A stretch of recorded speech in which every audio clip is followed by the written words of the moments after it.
If we look at the ruling numbers, like if you're a ruling two, they're very loyal. They're not really wanting to be the boss. They're happy to be in a team and someone else. So you could use that one I've just mentioned, collophilum, for them. The ruling threes, I mean, they're so smart and that, they're so much mental power, but they can also be very critical.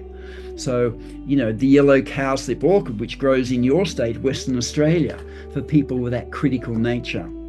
I'm a four, so there's that tends to be always busy and working and doing lots of things. So black-eyed Susan is a classic one, so they don't burn themselves out by doing too much. We think of a six with, there's a remedy, turkey bush, for creativity, but also sixes worry more. My wife's a six, and and I say, you're just being a big fat six, and joke with her because she gets worried about things. So Crowia, we won for that emotional tendency, is also for worry.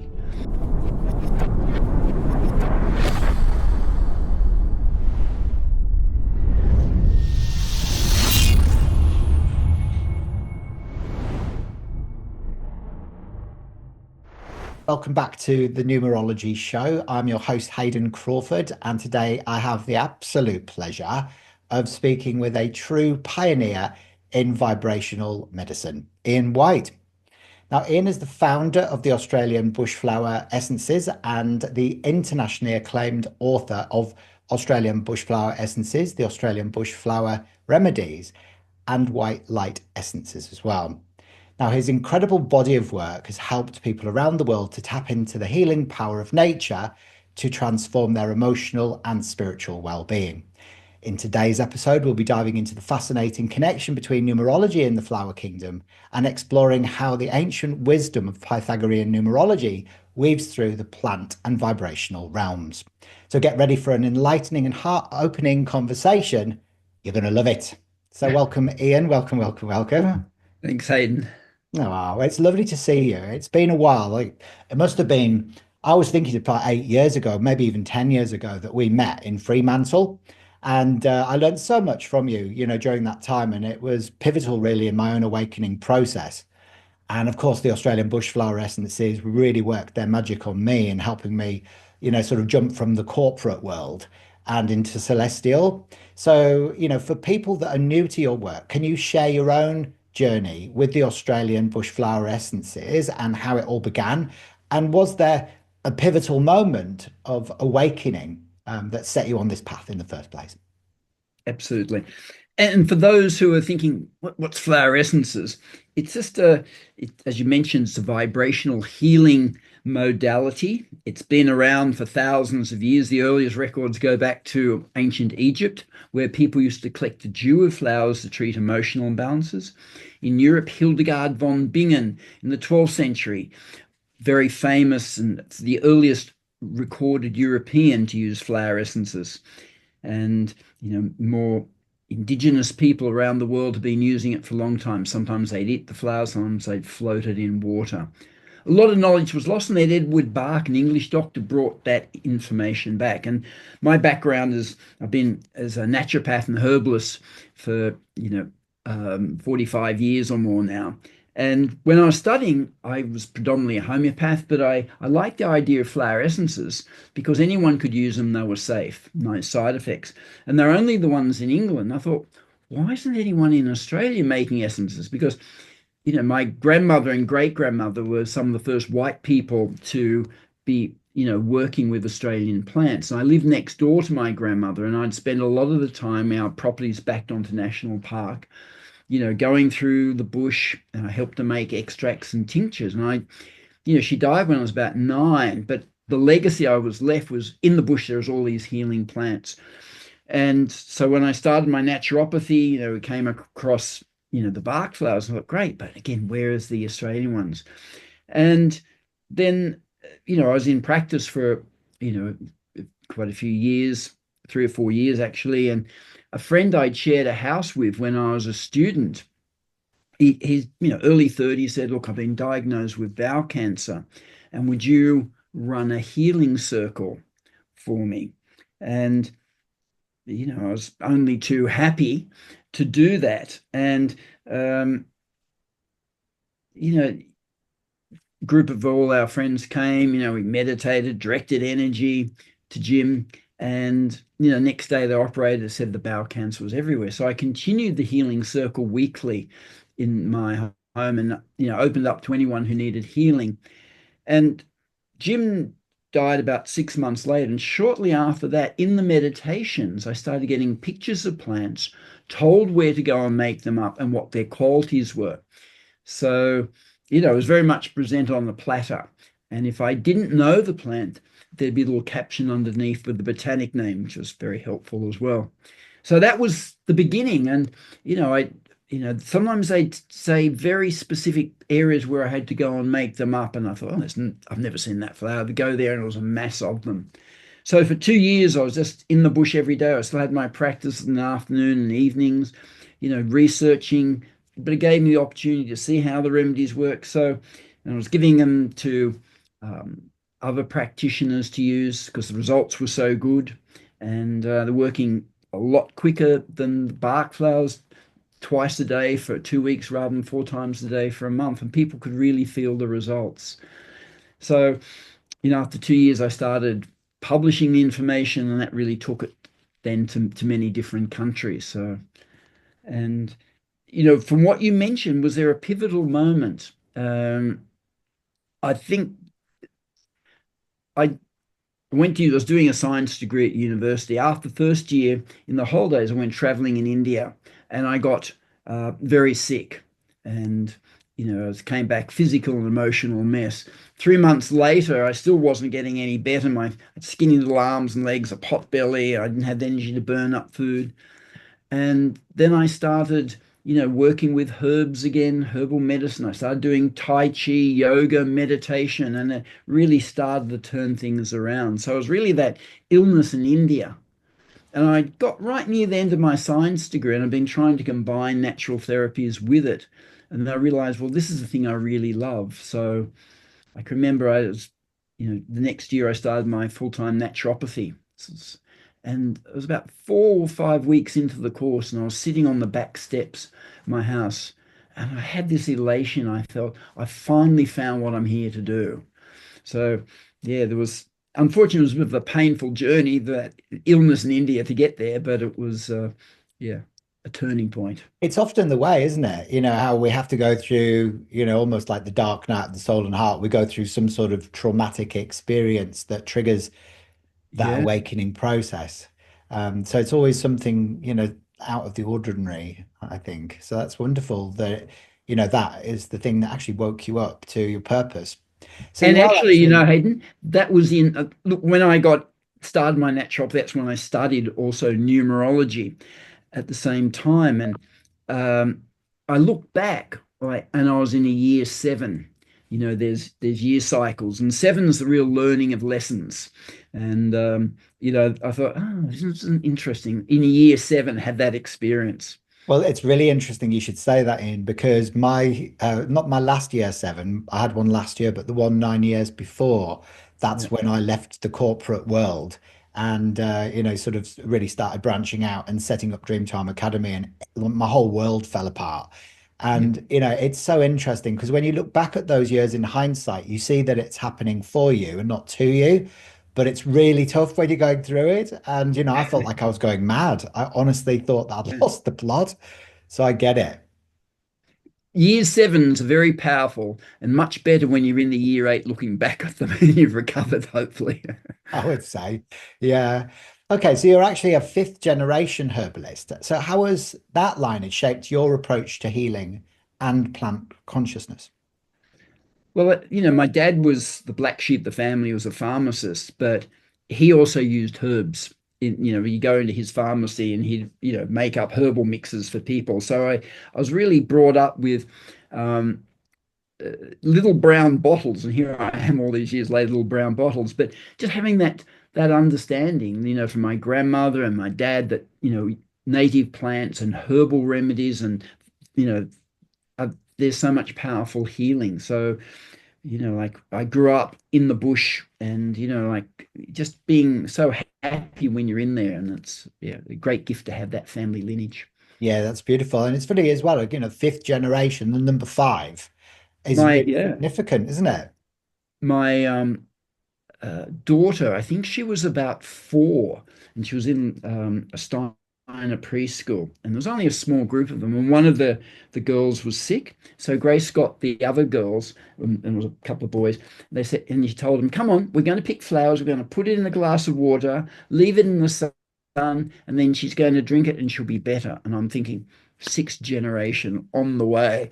I think that was unfortunately the highlight. I think we've had a, but she's just had a year ago her first child, and I saw a little video she took of it today. He's got a tube of emergency cream and he's putting it in his mouth and smiling and putting it back in. So maybe it's going to skip a generation to the sixth one.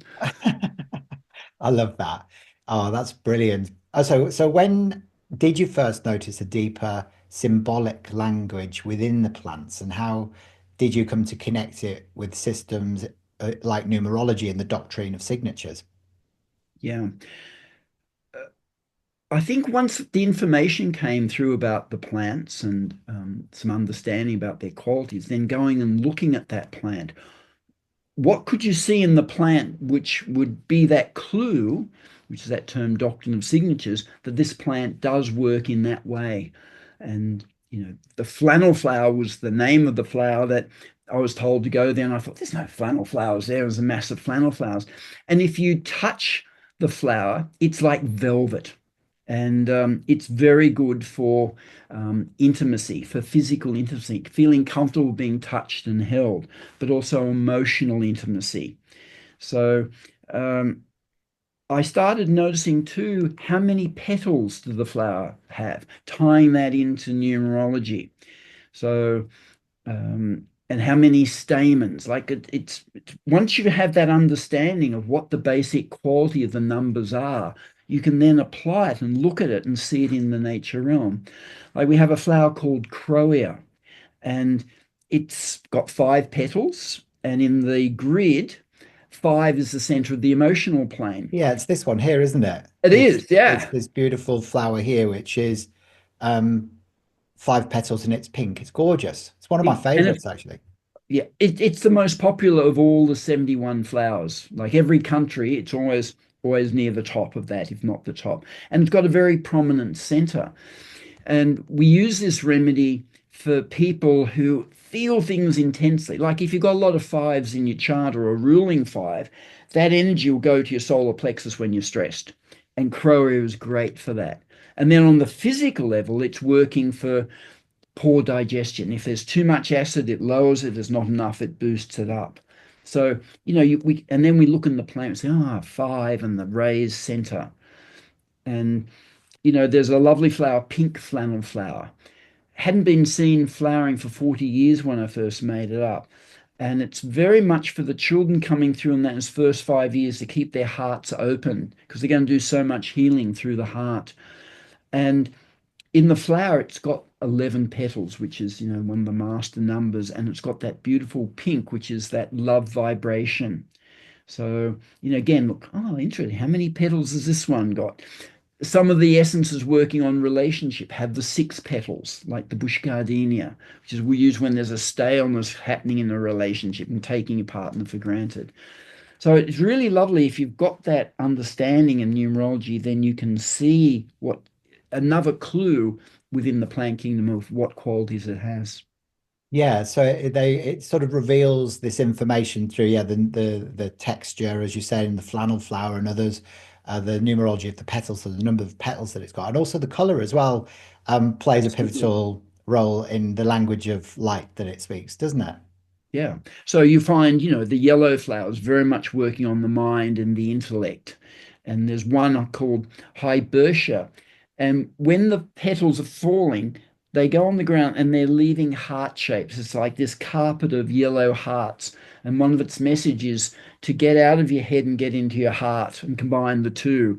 So yeah, and the pink flowers for that love vibration, and this, the purple for the spirituality. I mean, there's so many clues on many levels, and you of all people really appreciate color. So yeah, seeing that in the flowers. I really do. And it was interesting because I was having a walk around Kings Park because I take my dogs into Perth at the weekends with Mark, my husband, and There's some jacaranda trees, massive jacaranda trees up Yeah. there. And of course, at the right time of year, they shed their beautiful violet flowers all over the ground.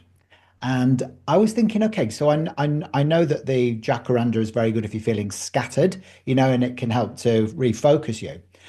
And I was thinking it was interesting because I would have assumed that, that the flowers should have been yellow then if it's dealing with the mind. And then it suddenly dawned on me that, actually in color therapy, the complementary colors can become the antidote as well. So the opposite color of violet is yellow, so opposite. And so of course it makes perfect sense that you would have a lilac or a violet colored flower to treat an aspect like being scattered. Yeah. And it's also, if you think of the time of year when we get it, it's coming up towards the end of the year. It's the Christmas. People are getting busier and busier, and there's so much distraction going on. And then you see this beautiful lilac from the jacaranda and the carpets, as you mentioned, underneath. And it's like, you're slowing down. Again, in color therapy, you have red, which is stimulating, but then you will have the other spectrum, that purple, which is that slowing down, sedating. And with the jacaranda, it's the only tree that I've ever heard about that if when you cut it and you can see the ring cycles give you the age, etc. All of the other trees in the world have round circular rings, and jacaranda is square.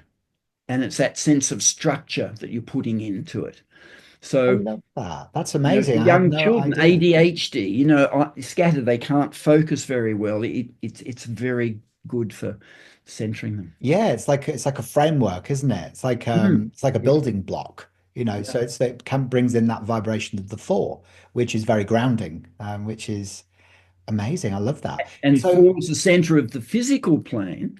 And now we're having in the charts of the children born this millennium, no numbers, the 147, not in their birth date. So no numbers on that physical plane. So some of the essence is there to help really ground and anchor them, including the jacaranda can help too. Yeah. that's wonderful because it's definitely needed. I've noticed that a lot as well with this new generation, especially the ones that are born after the year 2000, but Yeah. specifically the ones with loads of twos in their birth chart. They're completely different to us. A lot of them, they're what I call the rainbow kids, or some of them have come directly down through from source consciousness, and they might not have even like originated in a constellation like the Pleiades or Arcturus or Lyra. They've come purely through from source Yeah. just to be on the planet. And they miss so many numbers. So they do have a lot of rebalancing. So the flower essences, I should imagine, are absolutely essential for, to add those missing elements, aren't they? Yeah. And if it's been a numerologist delight since the year 2000, some of the things that we've had. And one of my teachers in Brazil, her nephews, twins, they're born on the 22nd of the 2nd, 2002. And like now we could have had someone born in 2022. So, and all those twos, that increased sensitivity, but also not like picking up things which aren't there, that little, and that overreaction. We have a flower called the fringed violet.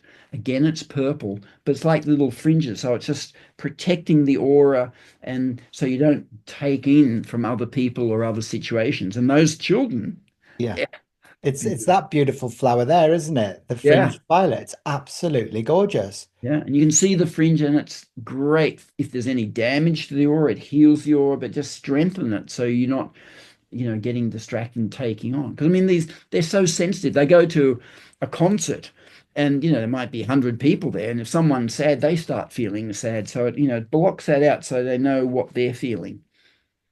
I Yeah, think, and it's interesting you should say that because I remember that you gave an example on the course that you ran, and it was who is this person's birthday? And it was somebody with loads of twos in their birth chart. And you asked the group, and I remember I got it straight away. It was Steve Irwin. And yeah, then I didn't dare say anything, and you were like, okay, so if Hayden had trusted his intuition, then you would have known that it was right. It was Steve Irwin. And obviously look at Steve Irwin, because he's an animal whisperer, basically, isn't he? yeah. Yeah, that sensitivity, that ability to really tune in and get an awareness, that's the very positive thing of those multiple twos. The other thing with Steve Irwin, that his ruling number is a 6. And he was working in his dad's zoo, and then he would go off and do filming with his family. So like, yeah, he was, yeah. Amazing. It was an amazing example, and it just made perfect sense to me. So do you find that plants almost choose to work with you, or do you feel more like a translator of their innate messages? I think that every plant has a healing quality, and some are just waiting for when the time is ready for that gift that they're going to bring. So as there's a need arising in society, essences will come down to meet that need. And maybe all the pastimes have been, working with herbs, not just this lifetime, but many lifetimes, and sometimes more hermit-like. And this time it's like get that information out. So sometimes getting that message that now this plant is ready. And there've been times when, a flower I had a very strong connection to when I was quite small with my grandmother, called Sydney Rose. And it was so popular, being picked out. It had a beautiful scent. It's in the Baronia family. And she had my grandmother hadn't seen any for quite a long time, and she was thought maybe there's none left. And we went walking one day, and there was this nice little bunch of it, and she was so excited. I went back to it later that day, picked it all, and gave it to my mother. As 4-year-old boys, want to do nice things for their mums. And she actually came for dinner that night, and she came in, saw all the Sydney Rose, and I've never known her to be angry, but she thought I'd picked the last of the Sydney Rose. And I thought when the essences started coming through with all the information, this would be one of the first ones. But it came through like that, and that was started in the mid 80s, but it was 1999, like 14 years later, just around going in the year 2000. And there'd been 3 grand crosses in the sky, and a lot of people saw this is that entering that new age. And it was the only 2, 3 times a plant has verbally spoken to me. More, it's an inner knowing. And Sydney Rose came through and said, it's time, has to be done today. And I thought, looking around, who's this person? And was the Sydney Rose. So, the plants have a sense of the timing of when they're ready to offer that gift. I hadn't made a flower essence, a new one, up until 2 years ago for 19 years. There'd been information come through and created spiritual ranges, but not from the flowers. And the ones which came down are so pertinent. One called Colophyllum. It's all about getting out of your comfort zone and bringing out your leadership, helping that connection to spirit to get your guidance of what's needed.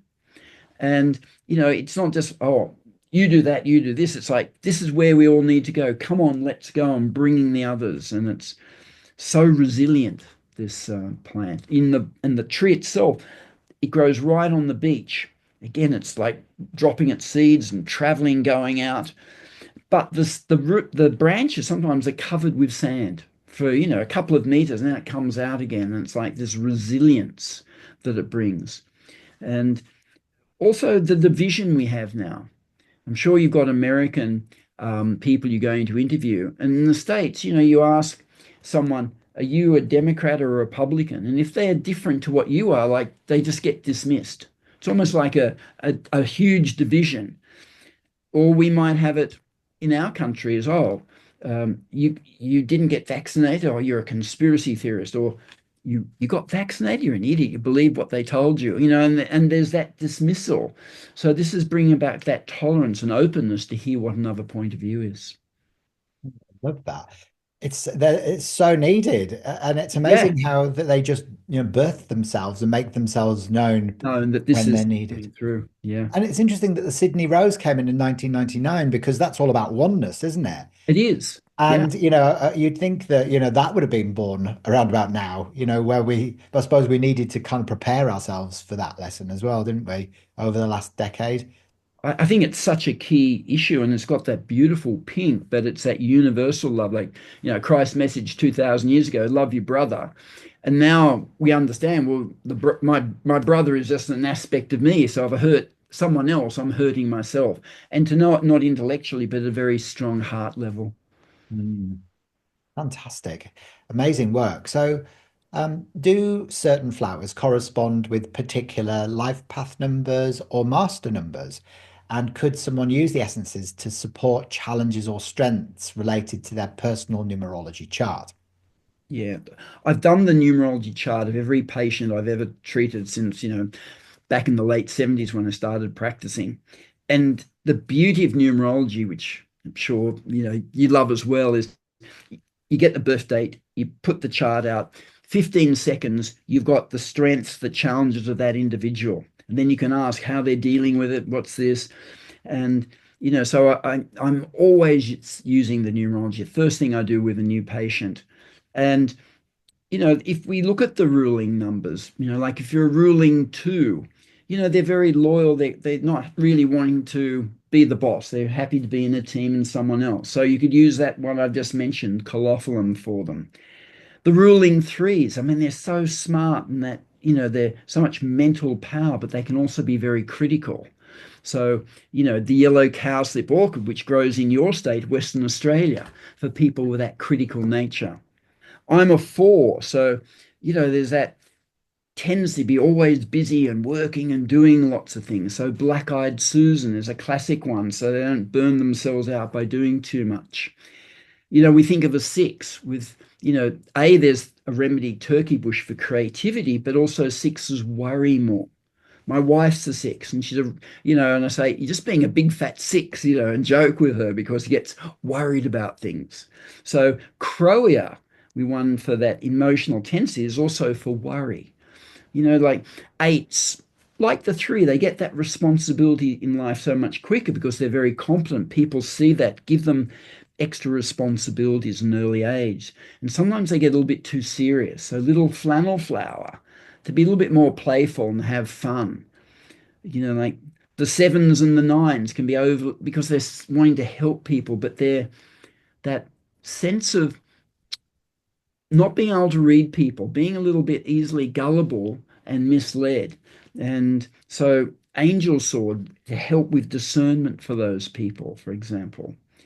You mentioned the master numbers, the 11s, 22, 33s. It's, we've got, um, all the remedies to open up those spiritual gifts that the master numbers have, for example. So it's a really lovely way to combine the numerology and with essences to make the most of all the talents and skills we have, at the same time address the challenges.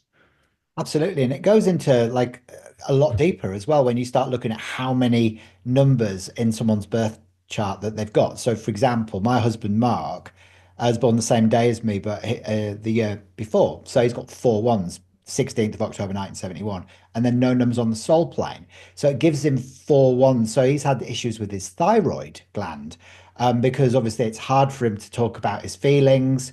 He bottles things up a lot.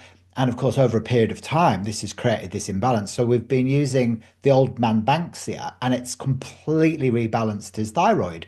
It's been amazing. It's been very, very good, helping him to, not have to go on to medication and stuff. So they work so well if you understand the chart of somebody and what the remedy is. It's essential. It's almost like something you should be taught at school, I think. When we have over 20 staff, and if when we advertise for a new position, we always make sure we get the birth date, which people get a bit sensitive to these days and say, "Oh, no, it's numerology." So if we have someone working in the warehouse and like you, they have the three ones, they're going to be bored. They need that communication to interact and talk with people. Whereas if they've got the single one, maybe it's not so bad. And just being able to see those aspects with there. And you know yeah, the three ones are very chatty to understand, and to understand that like for you with Mark, um, that four ones needing that little bit extra time and space themselves, often feeling not understood, and flannel flower to help them communicate their feelings. So yeah. Absolutely. It's been a godsend, really.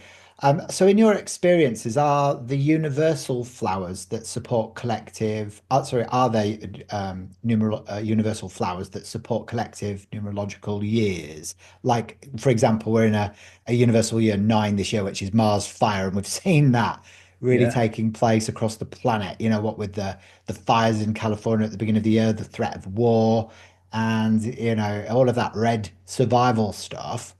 So, and if so, how can people work with them? Yeah. So last year, for the very first time, we brought out an essence, it was the 2024, looking at what's going on energetically, numerologically, what essence would enhance it. And for this year, being in a year nine, the 2025 essence, which in fact, we had a combination remedy called emergency essence, which is great for emotional, physical upset. It's always been the most popular of all our products. And the 2025 is just, like so far ahead of it. It's because people are using, getting such great results and telling all their friends. And, as a universal year nine, I put in Bohemia for people to embrace change. Also, there's going to be new opportunities coming. So, for them to be really open that people don't like change. Bottle brushes in there to help cope with any change, like if you're changing jobs, where you live, etc. And also because it's a brand new cycle, we put in um, a remedy called Dagger Heike, which is all about resentment. So you let go of that emotional baggage, and you're not bringing that into the new cycle. And the uh, five corners was another one for self-esteem. And I think in this new cycle, it's very important to feel that sense of empowerment, really owning your own sovereignty. So there's a flower called Gymea lily.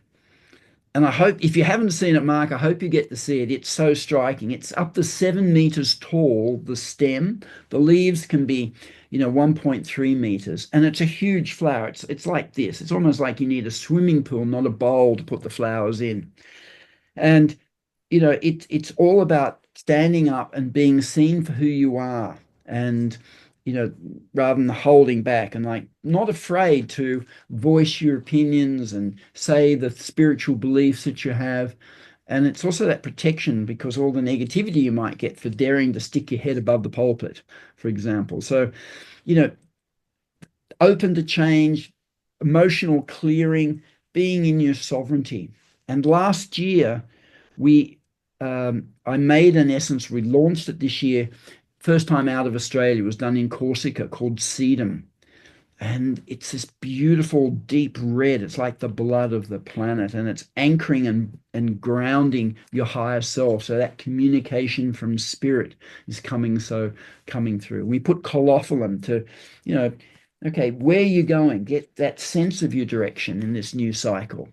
So yes, it's you can tie it in very much. Last year we tied in that sense of the eight for abundance as well. That's wonderful. That's so good. And lots of red energy in there, really. I saw the Yeah, Mia Lily, because I remember seeing a video where you and your daughter were walking through the trees going, Mia Lily, you're trying to find it. And then, of course, I was like, oh, wow, that's amazing. Because it also helps with spinal issues because of the doctrine of signatures within the stem. And I was like, oh, that'd probably be really good for me because I sometimes have a few lower back issues.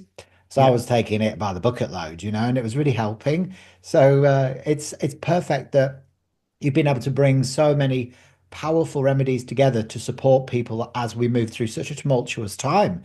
And like, because everybody is feeling it, like, even people who are not awake, they're feeling it, just as much as yeah. the most spiritually enlightened. And, there's a lot of fear, isn't there, across the Yes. globe right now, and a Not lot of knowing what's uncertainty. happening, the unknown. Yeah.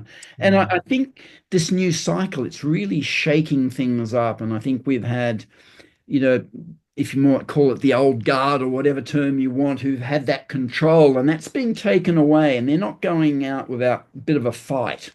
And but this is part of that, that the spiritual energies to come and shift and bring us forward, and to be open to that. And it's a bit of a birthing one, so it could be a bit of a wild and rocky ride. But that's the beauty of, the essences can help us go through that and ease the fear and anxiety, and really see the positive things.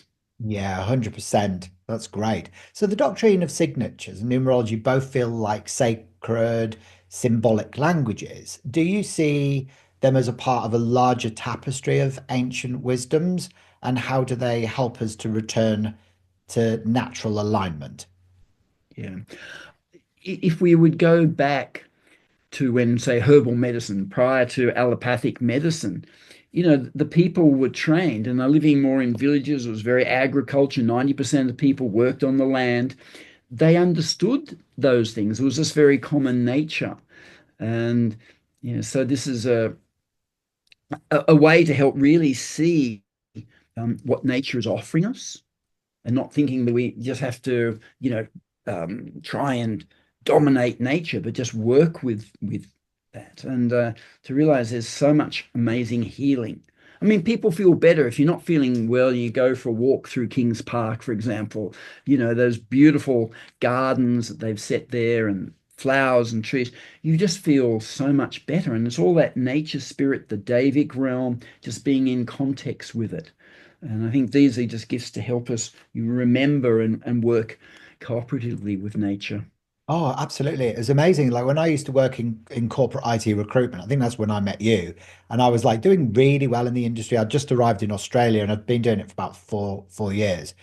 And to get away from that sort of like, all that pressure at lunchtime, I was fortunate enough because I worked on St. George's Terrace. I used to walk up into Kings Park. Yeah. And during the spring, when all the wildflowers were out, I would be like, oh my God, look, there's the fringed violet and there's the desert pea and, there's the macrocarpa. And I was like, there's the boab. And I was like, oh my God. And it used to help me just recenter myself, and then I'd lift my vibration and I'd just like visualize all my deals coming in. Mm.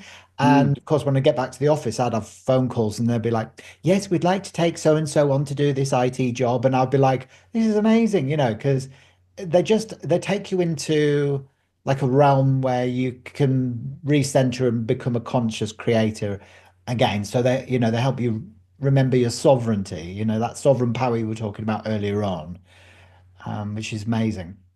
And I should say for the people listening who still probably didn't describe how an essence made, and very briefly, Edward Bach used to collect flowers, put them in water. The sun would shine on the flowers, releasing the vibration of the flower into the water. And that would take in England about 4 years. He also used to boil some of the buds. The sun is so much stronger in Australia. In recognition of Edward Bach's great work, I use that same sunshine method. So the flowers are picked in ideal conditions, and the flower represents the full potency of the plant. So if you extract the energy from the flower, you're getting the whole plant. It's energy. Put in the flowers picked with love and reverence in very pristine environments, the sun shining through, releasing that vibrational quality of the flower into the water, which is the main, and then added to brandy as preservative. That's the main concentrate, and then we dilute it down a few more stages till you get the remedies that you could just take directly as drops under the tongue, morning and night. Yeah, and what's wonderful about that is that you recommend that people take 7 drops of Mm. it underneath the tongue. Like, why 7? That was the message that kept coming through in the meditations, and then I thought about it, and seven probably has more symbology than just about any other number. There's 7 chakras, 7 musical notes, the 7 vices, 7 virtues. From when rain falls to when it goes back into the ocean, there's 7 stages. The length of a leaf is in a ratio of 1 to 7 to the height of the tree. For 7 cultures, 7 is the um, uh, the representation of God and love.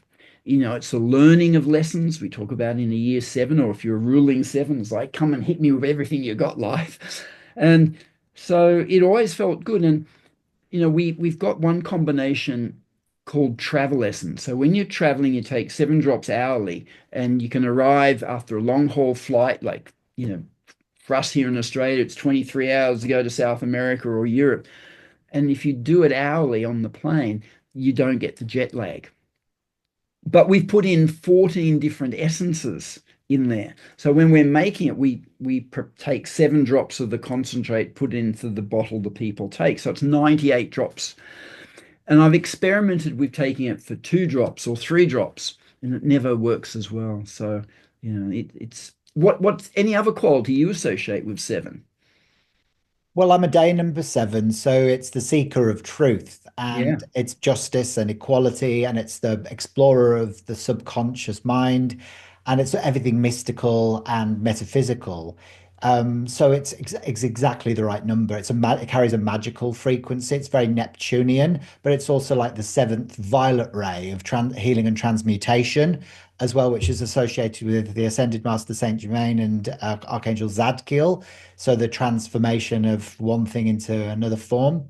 But it's interesting what you were saying about the travel essence as well, as having 14 different flowers, because in the color mirror system that I work with, bottle number 14 is called movement. And it's very good for, sort of like it's often symbolic of that person might be going through traveling or unexpected travel, or they may be, sort of moving house, or they could be trying to showcase their gifts to a wider audience because it correlates with the color turquoise. So Neptune is bottle seven in the color mirrors, and 14 is movement. They're both turquoise bottles, and yeah, turquoise relates to the number seven. And of course, it makes perfect sense that, that 14 flower essences should be included in a movement or a right. travel Yeah. remedy because it's also the 14 is like a five, and the five is mercurial, which is And yeah, wanting travel, freedom to freedom. move and Yeah. experience. So We, wonderful. It's amazing how it all synchronizes. yeah, Really we had beautiful. one of our teachers. She was a pilot in Ansett. One of it went bust, but it was a local Australian airline, and they got her to look at the major stresses for both cabin and flight crew, and so she identified all these aspects which are being in line with the engine and engine vibration, and there's so many different dehydration, pressurized cabin, you don't digest. So with her, we created like which essence would balance all those different factors when you fly in a plane. Yeah, that's wonderful. So thorough research, going into it. And I always, every time I go back to the UK, I always take the travel lessons with me, and it is true. Like I never get jet lag ever. I even my sister, she takes it now as well because, we often have to go back. So it's just a real, blessing to have it in your hand luggage. Now, how do you see the role of intuition when working with these systems? Can anyone learn how to read signs in nature, or is it something that unfolds with time and practice? Anyone can do it, but certainly the more you do it, really helps. I think some people have natural gifts where they can tune in to the Davic realm, they can hear the messages a little bit clearer, but that's something that you can learn and practice to help certainly build up. And there was a veil that's been removed about a decade ago because there used to, in the past, there was real exploitation of it by humanity on the Davic realm and the nature spirits. And it was like a barrier put up, and that's been released. And now that you'll find that the plant kingdom and all the associated beings with it are wanting to communicate and interact more with us. So, and just having that understanding that they're there and communicating, and when you go into Kings Park or out into a wilderness area, just to acknowledge all the nature spirits and the dealers, and you'll find that you'll bring those energies in closer to you, so you have a better experience. And if you're tuning into the plants as to what healing they have, that will be easy because they're wanting to communicate their gift of the plant to you. Yeah, I always do actually. I always sort of call in the gnomes and the salamanders, and I'm like, oh, they're all Yeah. there, like playing around, doing their little thing, which is amazing. So in today's fast-paced, digitally driven world, how can people reconnect with their healing power of the earth specifically and her natural rhythms through the flower essences? Okay. We have a combination called electro, and it works with radiation. And there's so many forms. We mentioned plane travel. You get exposed to and absorb gamma radiation. If you have a fall, go to the hospital, check there's no broken bone. You've got your X-rays. You've got solar radiation. And we've also got electromagnetic. And as you said, like we're on devices where, got computers around us. There's phone towers, etc. So the electro is a really nice one to make sure you're not absorbing the radiation. And same when you go traveling, the radiation from Fukushima in Japan is now being measured from Alaska right down to Chile.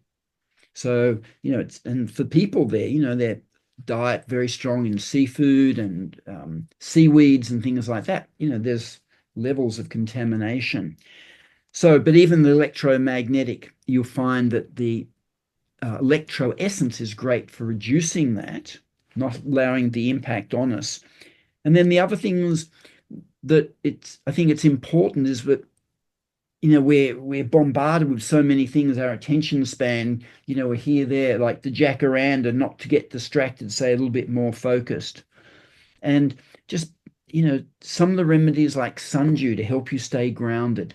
And that's a, tiny base plant, and it can be, a huge, big stem and this little flower on the top. And it's like showing you to make sure you're getting grounded. Yeah, that's beautiful.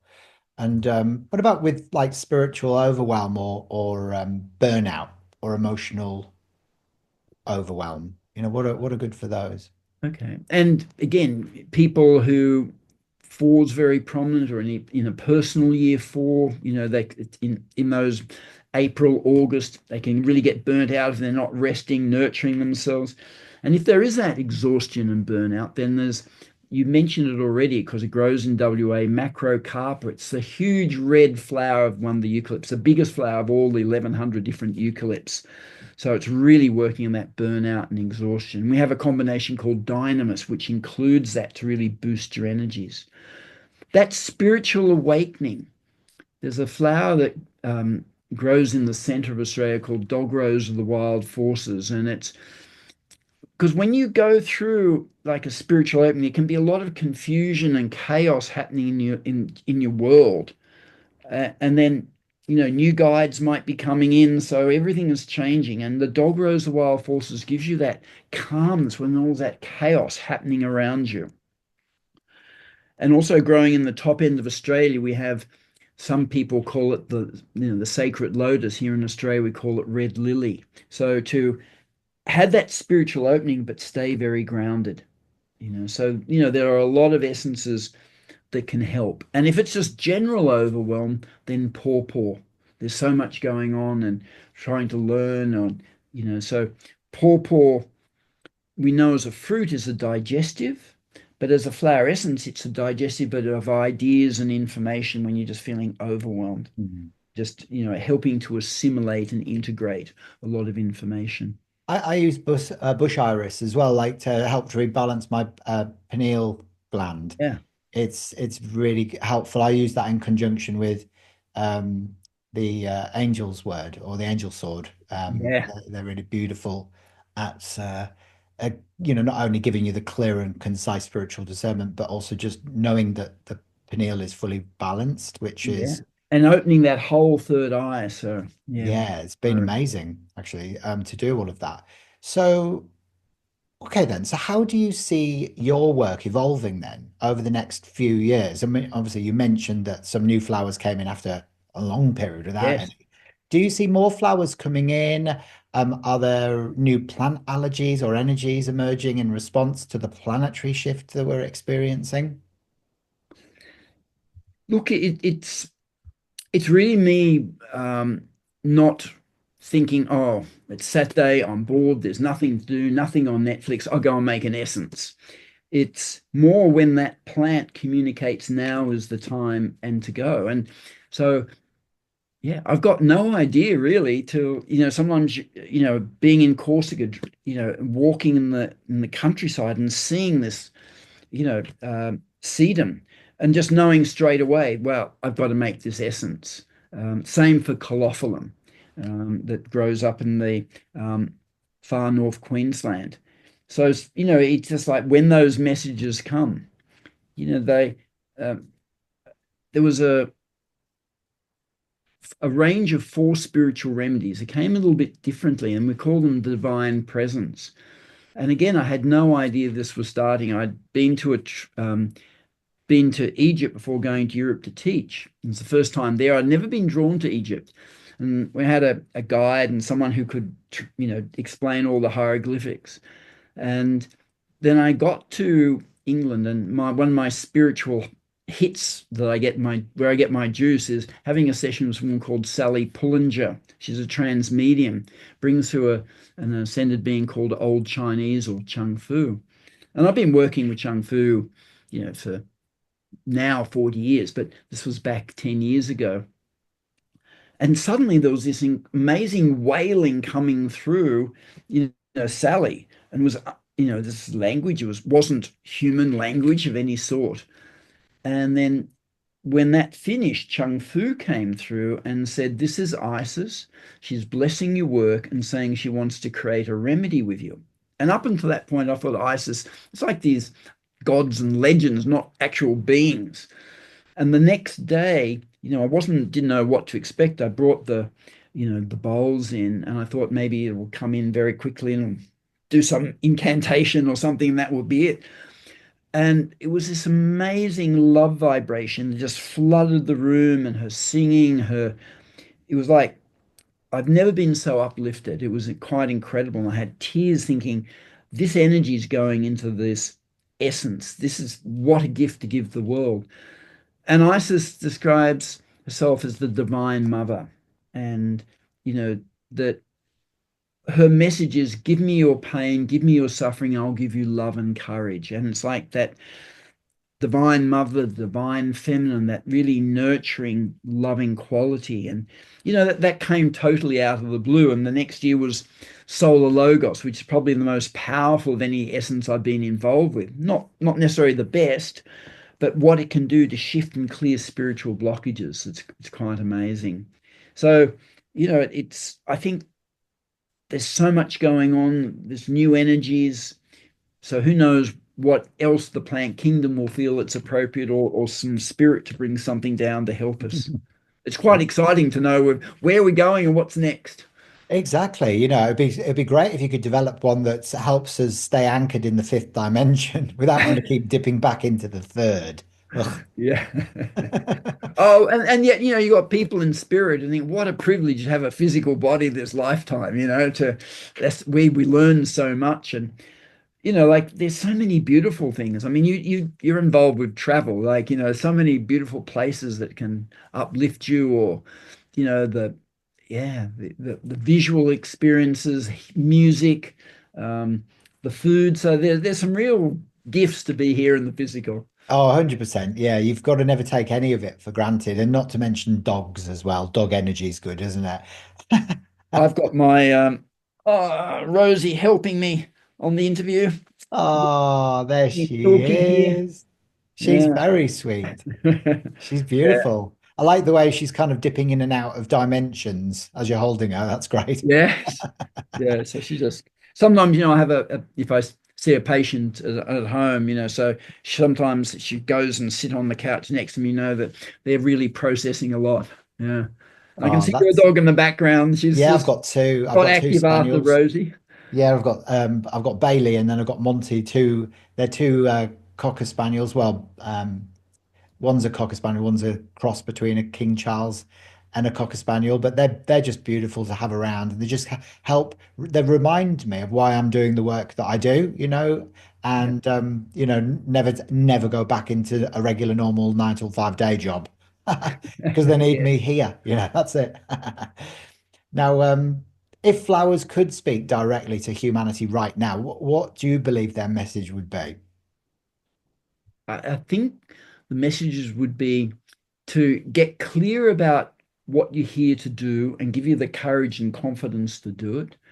And I think they would really be encouraging us to find peace within ourselves, to have kindness, and yeah, to have joy, like joy and excitement, really, when you're in a difficult time, like focusing on what really is joyful and happy for you. It just changes, allows, stops the blockages of the energies flowing through you when you're really angry or very depressed or what have you, just to stay in that joyful, loving, peaceful state and know where you're going and believe in yourself that you can do it. Yeah, words of wisdom, and it really is the start of the ascension process is to feel joy and look for things that bring you joy instead of things that you feel obliged to do or things that you might have been programmed to do.